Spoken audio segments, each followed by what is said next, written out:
have snow, we have rain. So thank you for coming and for your interest in solar power. I'm John Laney and I'm with a small group, part of SOCAN, for Jacksonville. Little team that event tonight. Glad to have you here. It is my great pleasure to introduce my friend Ray Sanchez Pescador, who will be presenting the program tonight. Ray lives in Talent, but he's a city boy. He's a city boy, born and bred. Comes from Mexico City. Went to the National University of Mexico, which is Latin America's equivalent of Harvard. Got his bachelor's degree, master's degree, and PhD in molecular biology. So he knows that stuff. Right out of school, he went to work for Chiron. You probably have heard of that company. Down in Emeryville, he worked on sequencing HIV. I don't know if you remember back when HIV was a big mystery, and they had to figure out how the DNA looked. So he worked on that. Then he later worked with Chiron on diagnostic tools for HIV and for hepatitis C. So that's been a lot of what he's done. Then he moved on to Genentech, South San Francisco project manager in biotech. So he's been a biotech kind of guy for his career. He moved up here in 2010. He got his feet wet with solar and environmental, working with Talent's Clean Energy Plan. And you know a lot of the cities around here are doing that. And I think it was 2019 started Solarized Road. 2017. 2017, okay. Which focused on community solar, and that's what you're going to hear about tonight. Very interesting program. When I first heard about it, I go, wow, because our house happens to be in shadow, so you'll hear all about that. Solarized Road, the outfit that he started, had its first successful pilot program in 2022. It took 3 years of work just to get that crank turned. It services 16 families, so a small pilot, and he's going to show you some details about that. It's on top of the OSF building in town. That's where the panels and all are. So I wish his wife were here. He said he's been married to Lisa for 38 years. Oh, Lisa, congratulations for putting up with him. That's what you always say. So they've been married 38 years, and that's a pretty big deal in this day and age. So, one son and no grandkids yet, says so, despite all this, he still seems to have time for fun. He's a sailor. He raced in San Francisco Bay, and we had a boat in San Francisco Bay, so I know what that's like. If you can sail there, you can sail anywhere. Yeah. The winds are pretty locations. He flies an airplane. He's got a Cirrus SR-22. Flies a plane. Shoots pictures. Photographer. Plays the guitar a little bit. He said not too great, but I think he might have opened for Bruce Springsteen at the National. Yeah. So, with that, Ray, it's a great pleasure to introduce you tonight. Thank you, John. I don't know if I can follow that introduction. That's great one. So, thank you. First of all, thank you for coming. It's really a big pleasure of mine to come here and talk to you about something that's very near and dear to my heart. I want to thank the SOCAN organization, Alan and Kathy, and the rest of the SOCAN group for allowing us to come here. And I want to thank my wife, she's the curator of all the ideas that come out of my brain, and we keep the bad ones at home. And so, we're going to talk about community solar and why this is important to people of Jacksonville. This is a movement that's been going on in the country. This is not just happening here in North Valley. The whole country is moving towards community solar because there's a need. There's a need for folks to be able to use renewable energy, but not everybody can put solar panels on their roofs for a variety of reasons, and I'll go into that a little bit. But, so this is a national movement, and we've sort of taken that and put it into play here in Oregon, and so we're very happy about that. So we created Solarize Rogue as an offshoot of the Clean Energy Action Plan for the City of Talent, when we realized that, well, putting together a plan for the city, as hard as it is, because it is not easy, and it took us several years to get it through the city council and finally part of the comprehensive plan, that's the easy part. The hard part is actually making it happen. And so, especially in a city like Talent, where the annual budget probably barely covers for filling up the potholes and a few other things, there really is not a lot of discretionary income or revenue that people can actually use for electrifying their town.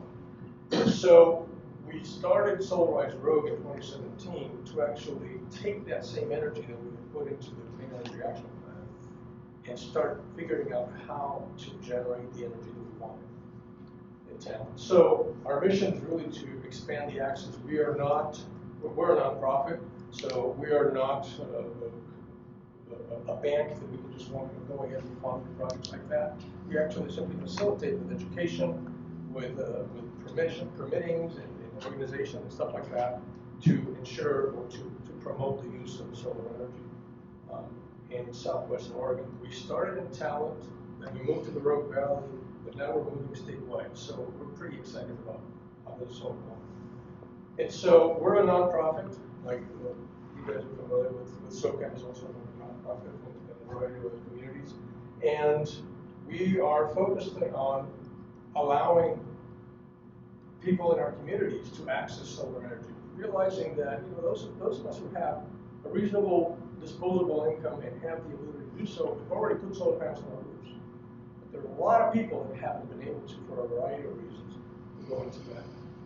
And so we wanted to make sure that we extended that ability and that benefit to other people in the state. We're staffed by volunteers. We have 5 volunteers in our organization. John is one of them. And we're all unpaid, so we do this because we want to, because we like to. I think back, as John talked about my background, I think I go, this couldn't be farther away from what I grew up doing. And in fact, I was with a meeting today, this afternoon, with somebody from the Pacific Northwest National Labs, and they're saying, well, do you have an engineering degree? Far from it. I'm just curious. I don't take no for an answer, and we just try to figure out ways to get things done. And large projects don't scare me. I was involved in my professional career, had the benefit to be part of very large projects, so that was not scary to me. Going into a completely new field, now that was scary. Talking to Pacific Power, that was terrifying. You deal with it. So again, we're volunteers. We have a lot of expertise. None of us is in the area of solar, or I'm trying to think John gets closest with being in the IT world, but the rest of us are probably almost in the medical industry. But we just have a lot of will and wanted to help the community. So that's what we're doing here. Trying to help you guys decide whether something like what we are thinking about could be useful to you. We're not here to sell you on anything. We just want to make sure that you know of the different alternatives that are available to folks for polarizing your houses.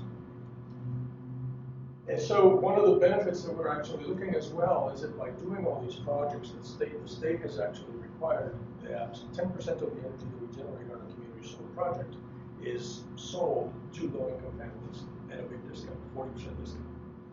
And so not only are we actually solarizing our property, our businesses, we're actually helping people in the community that are not as affluent as us to put solar into their property. So that's really exciting as well. And so why is the concept of community solar so important? Well, as I said, putting solar panels on the roof is easy if you have the right roof, and if you have the disposable income to actually pay for that. And a lot of people have done it. I've done it. I had solar panels in my house, but I have a decent roof. It's oriented in the right place, and I don't have a lot of shade and all that kind of stuff. But there are a lot of people who have problems. We have a lot of houses, particularly here in Jacksonville, are shaded. I mean, I don't see a lot of bare areas in Jacksonville. There's just a lot of trees. And I love Jacksonville, it's wonderful. But because of that, it's not conducive for solar panel properties. The other problem we have in Jacksonville is you have a lot of historical buildings, and you just cannot put solar panels on buildings. And so that sort of limits a larger number of the buildings and residences in Jacksonville. Or the roofs are in bad shape or need replacing. But the last thing you want to do is install a solar system on the roof that is going to need replacing in 5 years, because that solar system has to come off and replace the roof, and then you've got to put it back on. You know, that's just ka-ching, ka-ching for the solar installers, right? It's just a lot of money. A lot of the roofs are not designed to take on solar energy. They're, in fact, a large majority of the houses that I know in Challenge are oriented in the wrong direction, right? So the slopes are east and west instead of south and north, and so you can't really put solar panels in there and get good vision capture. But here's another area that has been overlooked for many, many years, and that is not everybody owns a roof. Folks are fortunate to own their roofs. They can make their own decisions, even if the roof is in the right place. They can decide to put solar panels on there. But renters just don't have a voice. And there are a lot of people in this valley, in this country, who rent, who do not have the ability to convince their landlords that it's a good idea for them to install solar panels on their roof. Or they live in a multi-family building, right? And that's even worse than being a renter, because there's a big building and there's a roof on the top, but the landlord doesn't really care. They just want to make sure that they get the rent. So by thinking about the concept of community solar, you're actually sharing the benefits across the community. Not only those people who can actually put solar panels on the roof, but those who can't as well. They are brought into the party. And by doing this, you're actually including a larger number of people, which reduces the amount of the cost for everybody and the inequities. Now everybody can actually talk about being a solar or friendly to the environment. And somewhat of a side effect of installing solar systems is that you bring labor to the area. And now you have people who have solar systems who, instead of paying the utility for their electricity, have a little bit of extra cash that they can now use and spend in their own communities. So that sort of triggers the economic level of the whole community. So those are all good things. By the way, if you have any questions, stop me. I'm happy to address that. So up until 2016, there were a few states, very few states, maybe just a handful of states in the country that had legalized or allowed community solar.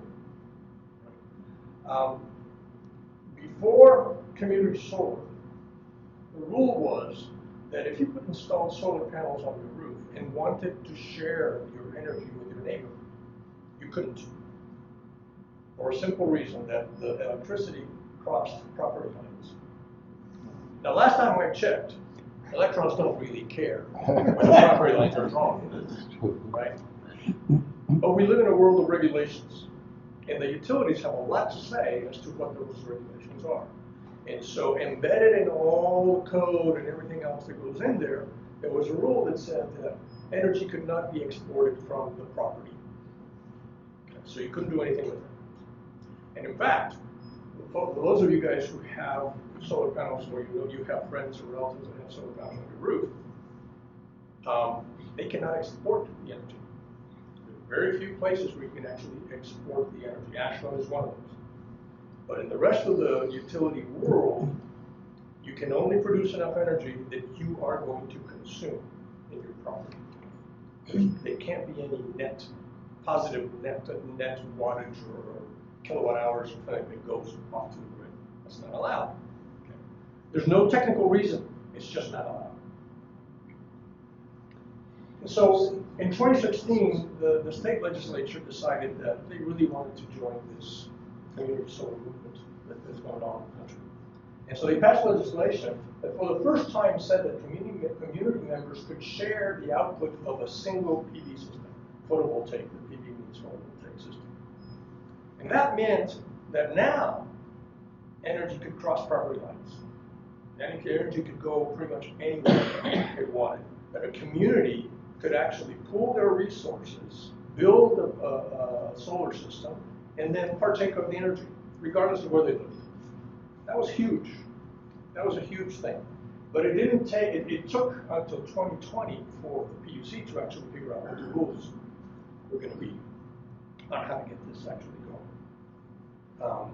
But the good news is that we now have the system, so you can have a single system that powers multiple properties, multiple houses. That was really good. So, what are the reasons? How does this benefit somebody thinking about community solar? Well, the first thing you can think of is that if you're going to put a solar system on your roof, it's fairly small. And when you talk about cost per watt, it's pretty expensive because the vendor has to come into a single site and install your small solar system and then go away.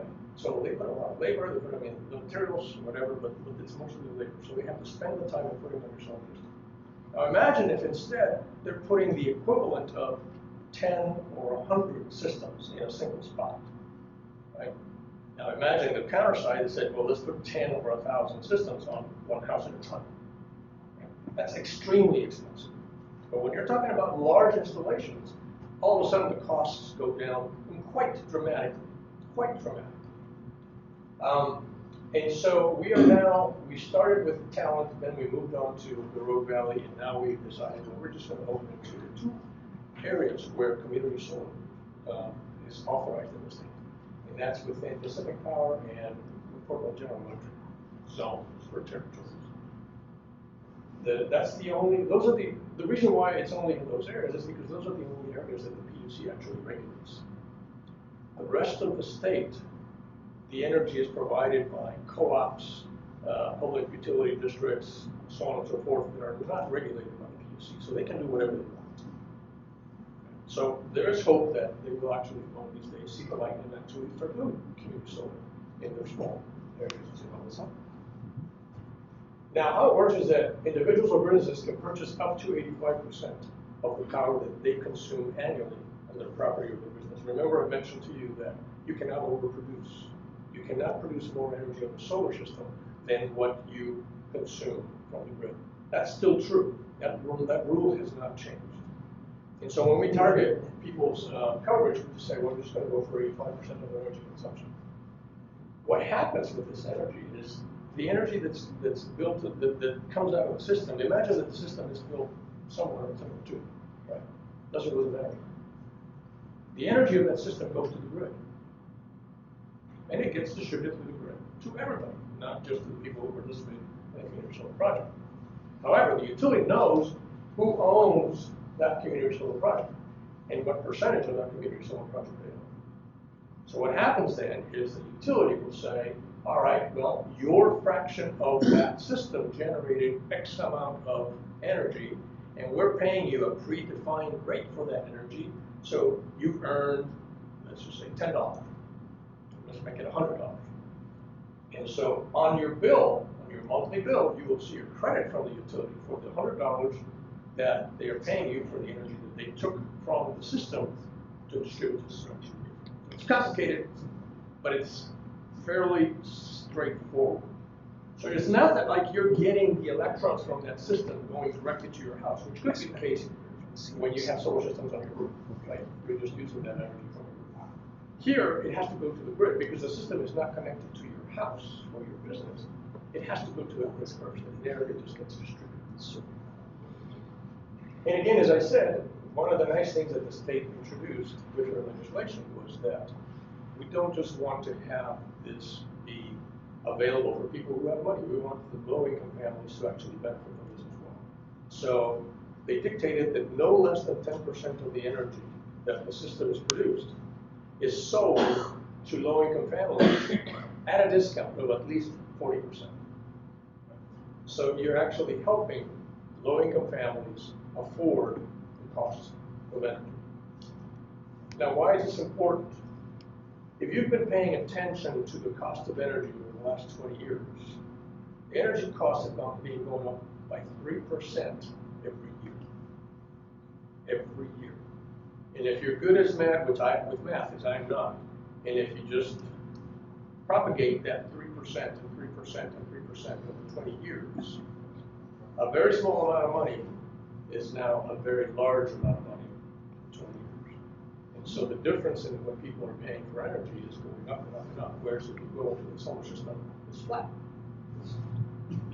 The cells don't charge you more with inflation. It's just like that. So who can participate? Well, in the model that we are using, there are two models that the state has actually put out as available. One of them is somebody with a lot of money, a developer, comes in and builds a solar farm. They own it. And then they simply sell energy to the community.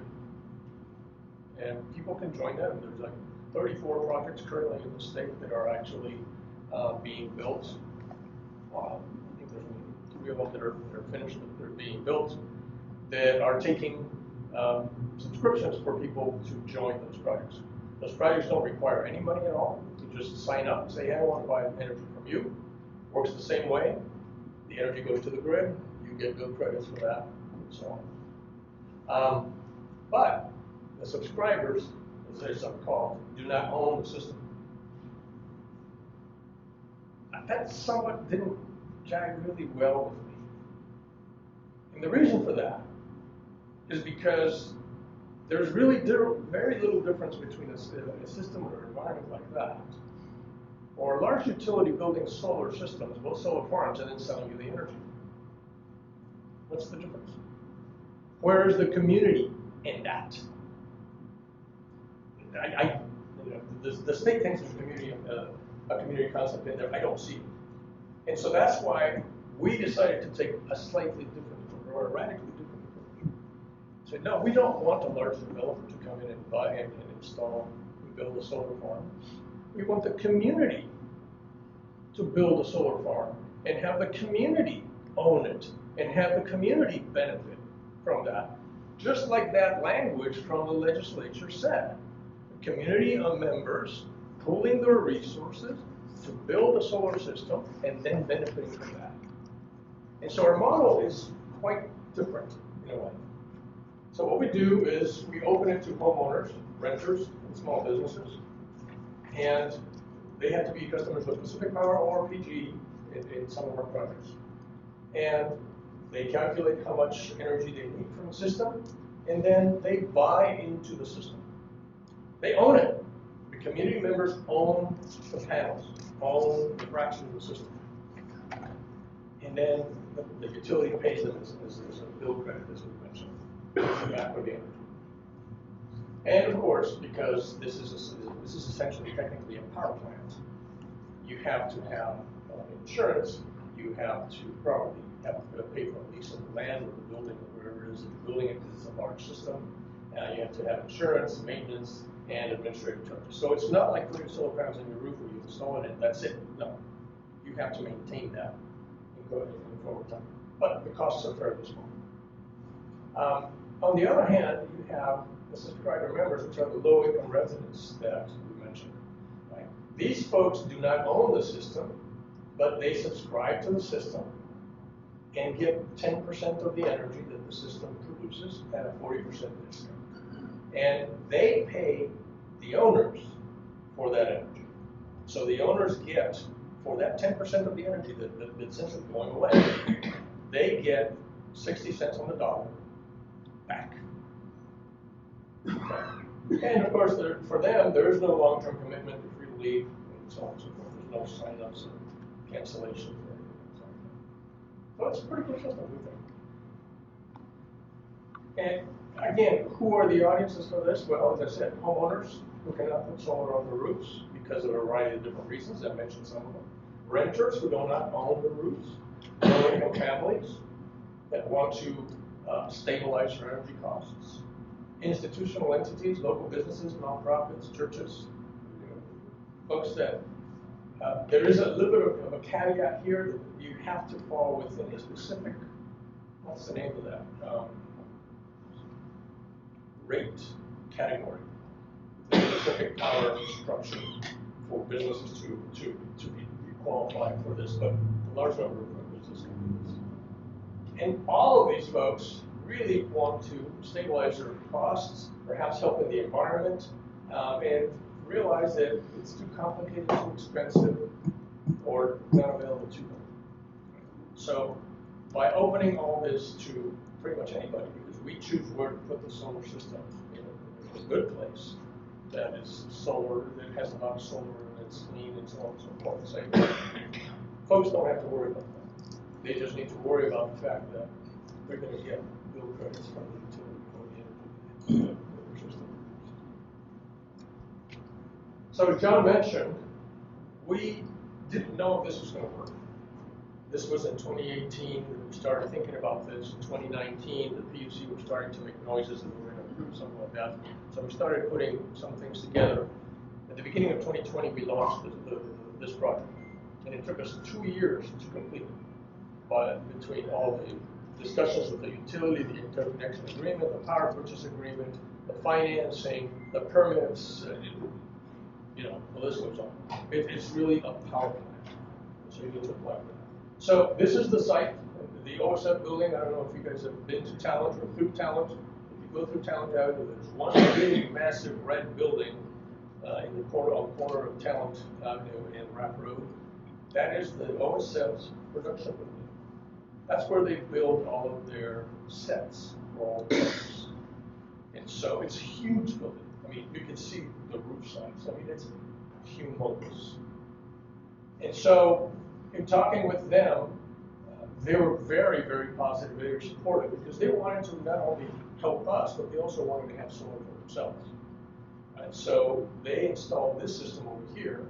This system is connected directly to their circuit board, and they use the energy. That's their system. It's just like you putting solar panels, or you putting solar panels on. But then this one is a completely different circuit. This one is connected not to the building, but to the grid directly. And so all the energy that's produced here goes directly to the grid. This is a 141 kW system, so it's not very large, but just comparatively speaking, an average home in Oregon, to cover 85% of the energy usage would require a 5 kilowatt system. So that's a little larger than that. Okay. 362 panels, Pacific Power. True South installed it for us, and so on and so forth. So we started working on this project in 2020. It didn't go live until March 14th of 2022.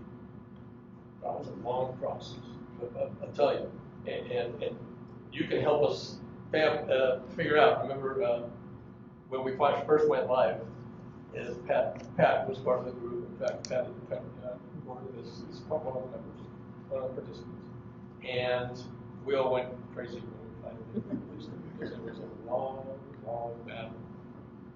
But so we have 16 owners. Pat's one of them. So if you want to see how it's working, talk to her. 11 of those owners are homeowners. 5 of them are renters. And we have 2 low-income families that at the time, the discount that the state required was 20%. They have to adapt to 40% this year. So they're getting a discount of 40%. Many of these folks are actually living at the Rogue Valley Manor, and they rent some cottages. And so we were able to work through the Rogue Valley Manor organization to make sure that their energy bill was credited through the community solar program. And so it's working that way. It's not a cheap project, but it's not hugely expensive. I mean, it's cost us $305,000 to do the project, and a lot of those costs were parts of the interconnection agreement. Again, this is a power plant. It's technically a power plant, so you have to put a lot of safety equipment into it to make sure that if the grid goes down, that you don't fry or work on line. So you've got to be really careful. So this was our first project. It was very successful. We are really proud about it for a variety of reasons. We're a small organization, not a problem.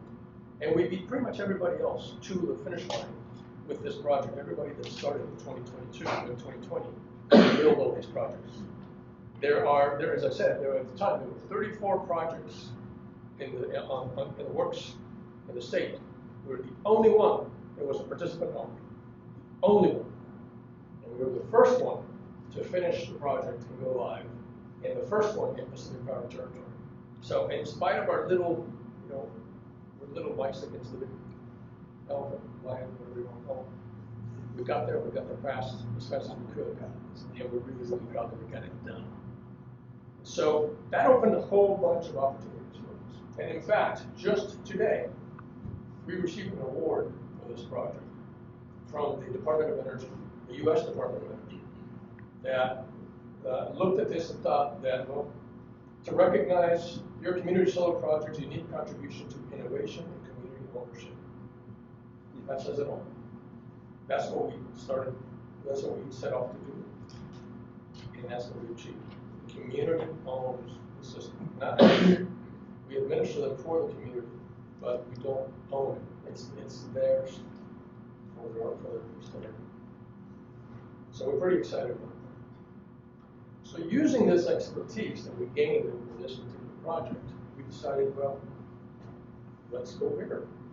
What can go wrong?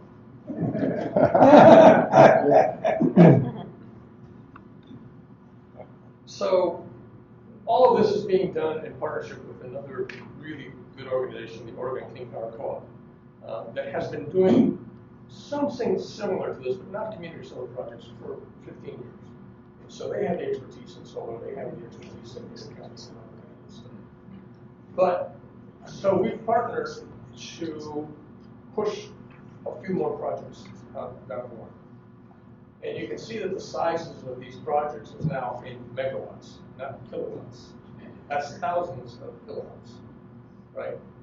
So we are going to, not as big as the utilities, they will build 20, 30, 40, 50 megawatt systems, but we're not there yet. And we're going to start with a project that is located in Modoc, the Modoc Irrigation District, just close to Chilton, Klamath County. This is a project that fell on our laps. The company that was developing it decided that this was too small for their portfolio, and they just wanted to get rid of it. So they had already done all the interconnection agreements, they've done discussions with the utility and whatnot, they just wanted to get rid of it.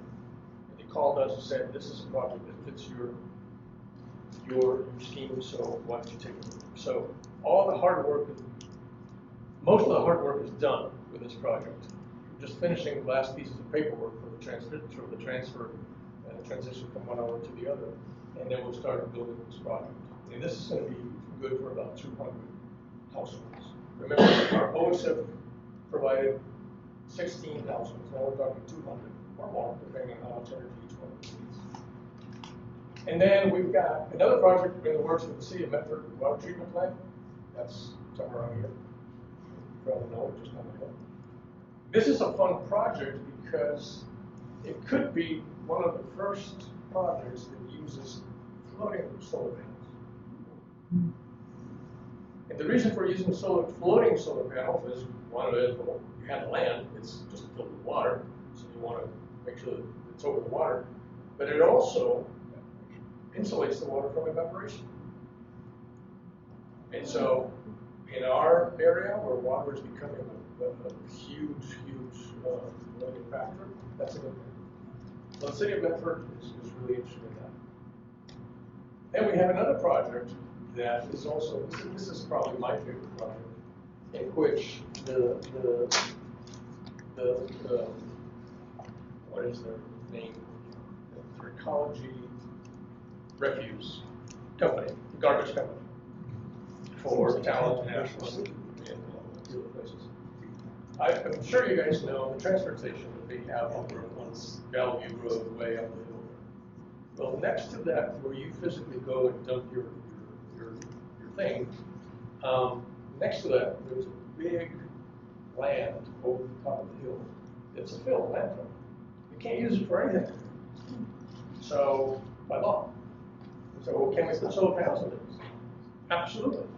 We can put solar panels in there. So, they are very interested in working with us in the City of Talent to build a 1.2 megawatt system up there and then provide all the energy to low-income residents in the city of town.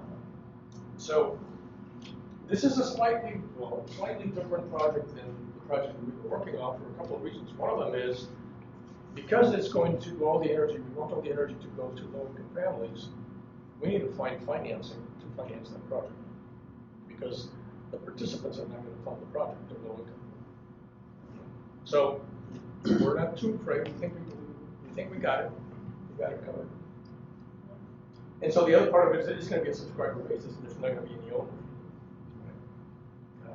The owners will be the investors, and then when they get paid back, this project probably will revert to either the city of talent or the college or something else like that.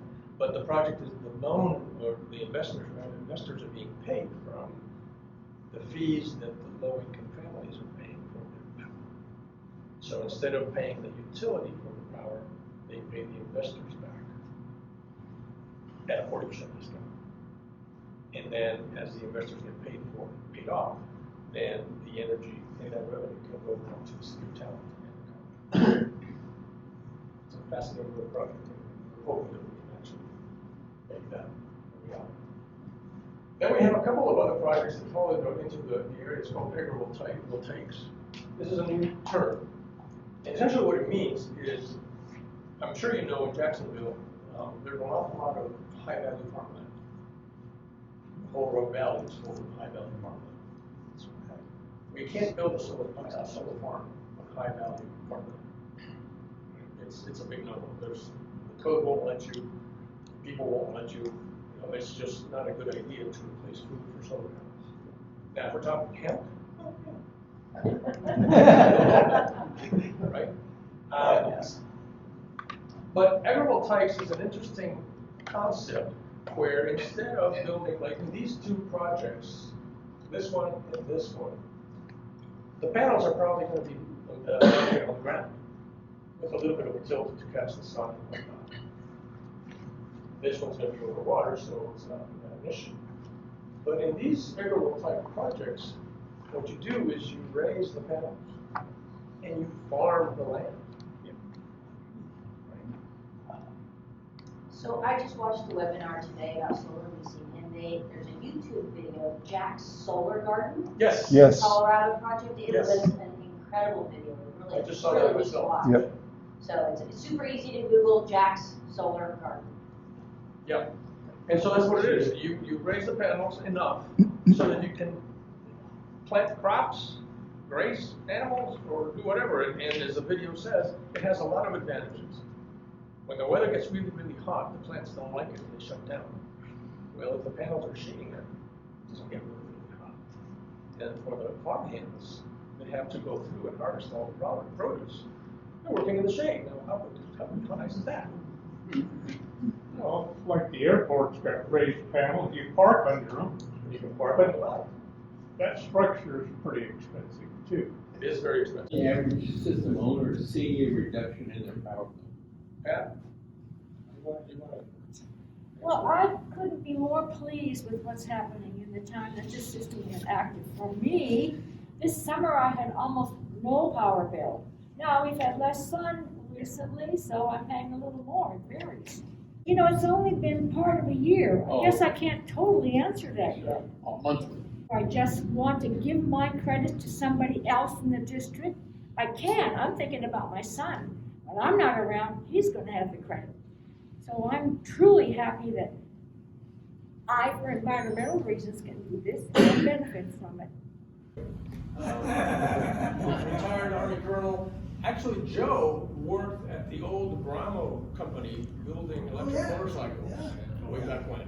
So, again, he was a plant manager, so he knows a little bit about that. Ted Gibbs, he's retired MD. He now lives in Colorado Springs, but he's still part of our team. John, retired engineer. Ron Sand, who's also a member of the Jacksonville SOCAN group, is a physician, is an acting physician. Myself, biotech and biopharma, and then our partner, Oregon Clean Power Co-op. All of us here are retired, or with the exception of Ron. And we just do this because we want to, but none of us make money on this. This is Dan's business. He lives, how he makes money from that. So he's the expert in the solar environment in the market and all that kind of stuff. So we think we have a pretty good team. We're very happy working with this. So our next project is going to kick in. This probably is this year. The Monarch project. We're, as I said, we're just finishing off the last few inking of the papers to transfer the ownership from the current owners to us, and for us to start opening the site for registration. And so anybody can apply. This is Pacific Power Territory.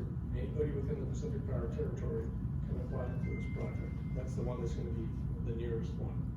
And so we obviously will help you. And this is what we do. We make sure that we hold your hand and answer every single question that you might have and take care of everything. This is very, very hands-off. You just need to provide us certain pieces of information, how much energy you're using, how much you will pay, and stuff like that, and a copy of your bill to get you started. So we certainly recognize that there may be a few of you guys that say, well, I'm not sure, I have more questions. By all means, this is what we do. We answer questions. And so give us a call, send us an email, whatever you want, and we can sit down and talk specifically about your situation. Because obviously, we're not talking generalities, but everybody has their own specific situation, and so it needs to work for you. And we certainly recognize that this may not be for you, and that's fine. I'm not, as I said, we're not trying to sell anybody anything. We're just trying to ensure that people know that there's an alternative to not being able to put solar panels on your roof. Right. So with that, I'm more than happy to answer